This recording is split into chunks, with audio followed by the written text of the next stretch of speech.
사도신경하심으로 우리의 신앙을 하나님 앞에 고백합니다.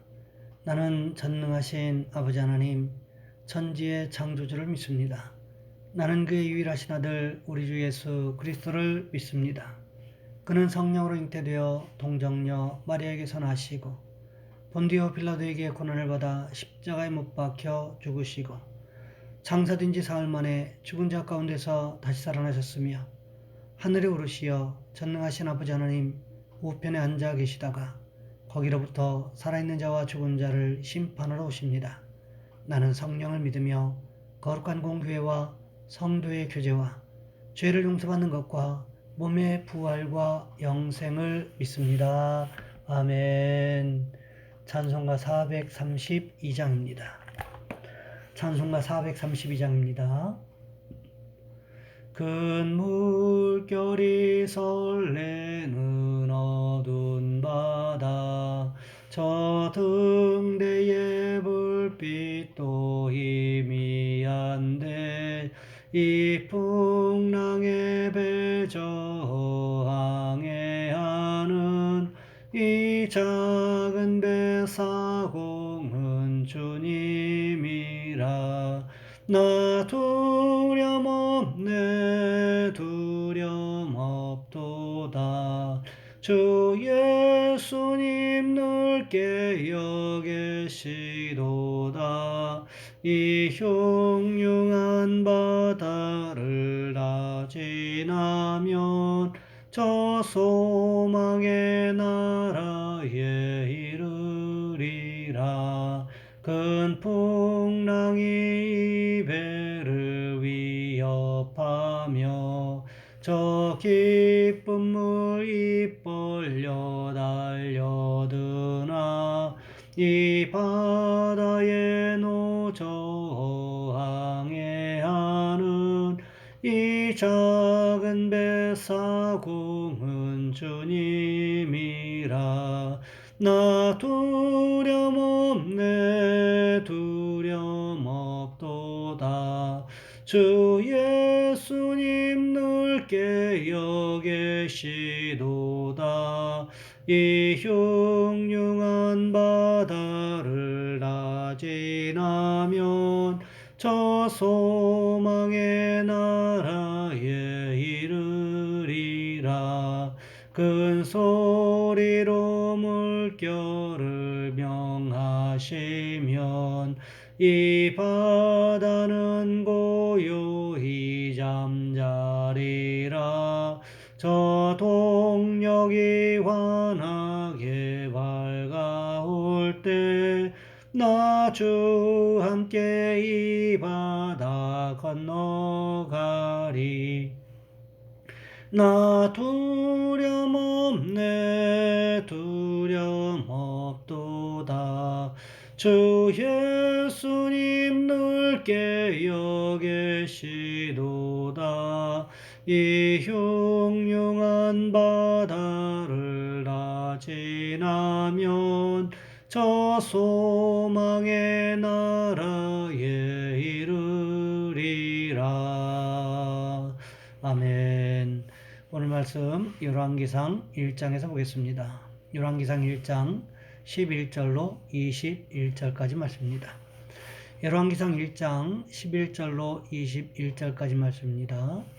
제가 가진 성경은 구약성경 508쪽에 있습니다. 제가 봉독해 드립니다. 나단이 솔로몬의 어머니 밧세바에게 말하 이르되 핫깃의 아들 아도니아가 왕이 되었음을 듣지 못하였나이까 우리 주 다윗은 알지 못하시나이다. 이제 내게 당신의 생명과 당신의 아들 솔로몬의 생명을 구할 계책을 말하도록 허락하소서. 당신은 다윗 왕 앞에 들어가서 아뢰기를 내 주 왕이여 전에 왕이 여종에게 맹세하여 이르시기를 내 아들 솔로몬이 반드시 나를 이어 왕이 되어 내 왕위에 앉으리라 하지 아니하셨나이까. 그런데 아도니아가 무슨 이유로 왕이 되었나이까 하소서. 당신이 거기서 왕과 말씀하실 때에 나도 뒤이어 들어가서 당신의 말씀을 확증하리이다. 밧세바가 이에 침실에 들어가 왕에게 이르니 왕이 심히 늙었으므로 수넴 여자 아비삭이 시중 들었더라. 밧세바가 몸을 굽혀 왕께 절하니 왕이 이르되 어찌 됨이냐.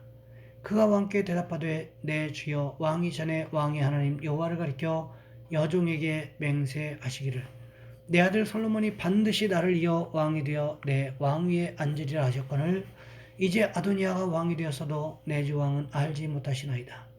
그가 수소와 살찐 송아지와 양을 많이 잡고 왕의 모든 아들과 제사장 아비아달과 군사령관 요압을 청하였으나 왕의 종 솔로몬은 청하지 아니하였나이다.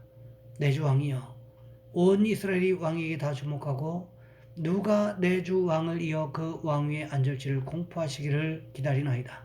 그렇지 아니하면 내 주 왕께서 그의 조상들과 함께 잘 때에 나와 내 아들 솔로몬은 죄인이 되리이다. 아멘. 오늘 본문의 말씀을 가지고 나단의 지혜라는 제목으로 함께 말씀을 살펴보겠습니다. 감사에 대한 이야기 중에 이런 이야기가 있습니다. 미국의 시골 학교 선생님이 음악 교육을 위해서 피아노 한 대가 필요했습니다. 그래서 당시 최대 갑부였던 포드 자동차 회사의 포드 회장에게 편지를 보냈습니다. 회장님, 학교에 피아노 한 대가 필요합니다. 도와주시기 바랍니다. 얼마 후 답장이 왔는데 열어보니 단돈 $100가 들어 있었습니다. 피아노를 살 수 있는 돈이 아니었지요. 대부분의 경우 이러면 화를 냈을 것입니다. 그러나 선생님은 실망치 않고 방법을 달리했습니다. 그 선생님은 $100로 땅콩을 사왔습니다. 사온 땅콩을 학교 부지에 심었습니다. 그의 땅콩 작황이 좋아서 많이 수확하여 팔았습니다. 몇 년을 그렇게 했더니 어느새 피아노를 살 수 있는 돈이 모아진 것입니다. 선생님은 포드 회장에게 감사의 편지를 썼습니다. 회장님의 도움으로 피아노 살 돈이 모아졌습니다. 감사합니다. 그러자 포드 회장으로부터 답장과 함께 $10,000가 송금되어 왔습니다. 답장에는 이렇게 적혀 있었습니다. 선생님 같은 분이 미국에 있다는 것이 자랑스럽습니다. 선생님 같은 분은 처음입니다. 작은 기부금에 대해서도 감사하고 이야기까지 들려주시니 제가 감격하였습니다. 여기 $10,000를 드리니 피아노를 사시기 바랍니다. 앞으로 도움을 청하시면 액수와 상관없이 제가 책임을 지겠습니다. 음악 선생님은 구에서 받은 작은 것을 작다 실망하지 않고 하나님이 보내신 것으로 알고 지혜롭게 사용하여 목적을 이루는 것입니다. 사람의 작은 지혜가 모아져 큰 성과를 이루게 된다는 이야기라고 할 수 있을 것입니다. 오늘 본문에도 보시면 이와 비슷한 이야기가 나오고 있습니다. 다윗 왕이 아직 죽지도 않았고 왕위를 이양하겠다고 하지도 않았는데 다윗의 셋째 아들 아도니아가 왕이 되겠다고 나섰습니다. 서열상으로는 큰아들 암논과 둘째 아들 압살롬이 죽었기 때문에 셋째인 아도니아가 왕이 되는 것은 세상 나라였다면 당연한 순서였고 이치였습니다. 하지만 하나님께서 세우신 나라는 달랐다는 거지요. 하나님의 은혜를 모르는 하나님의 기름 부음을 받지 않은 사람이 왕이 되는 순간 이스라엘에게 흘러가야 될 하나님의 은혜의 통로는 막힐 수밖에 없다는 거지요. 그렇게 되면 결국 이스라엘은 스스로 힘을 잃을 수밖에 없게 되어 있다는 것입니다. 여러분 생각해 보시기 바랍니다.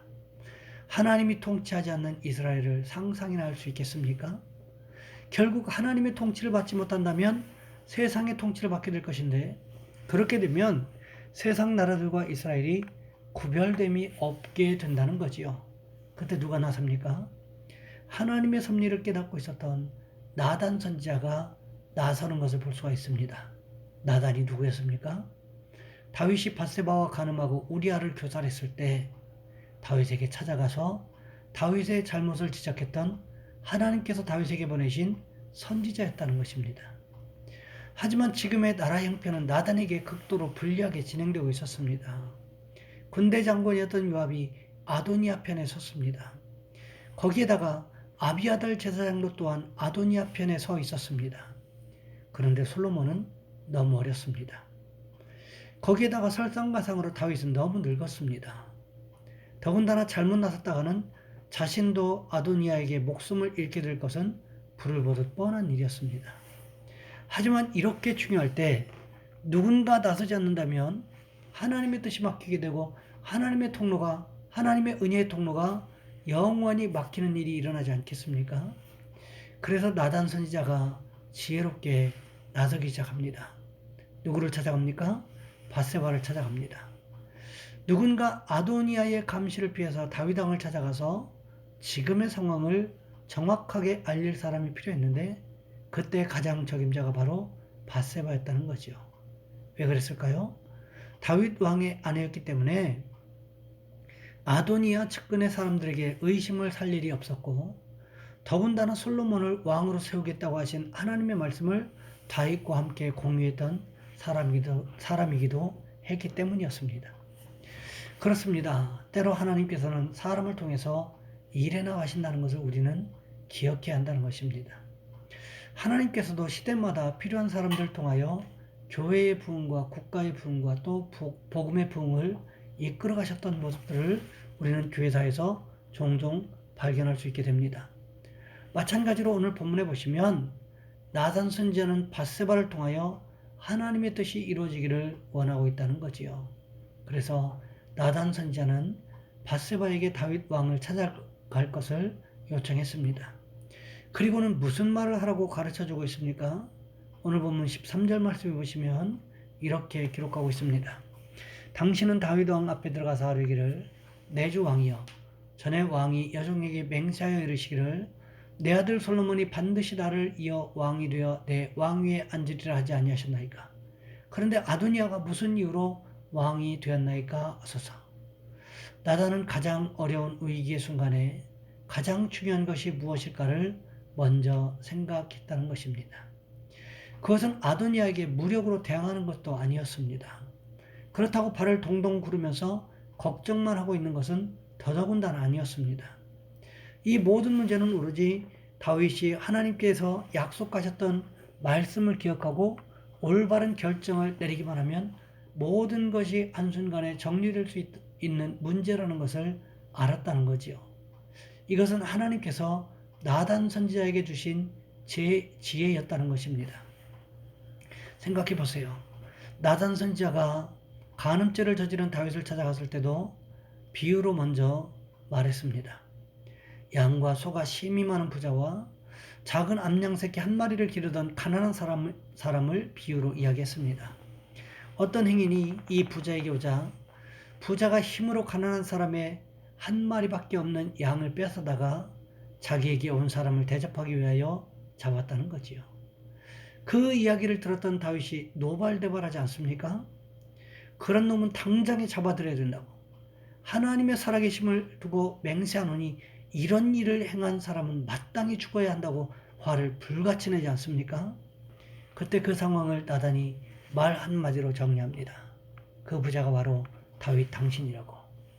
햇사람 우리아를 암몬 사람의 칼로 죽이고 우리아의 아내를 빼앗아 내 아내로 삼았다고 결정적인 한마디를 내뱉지 않았습니까?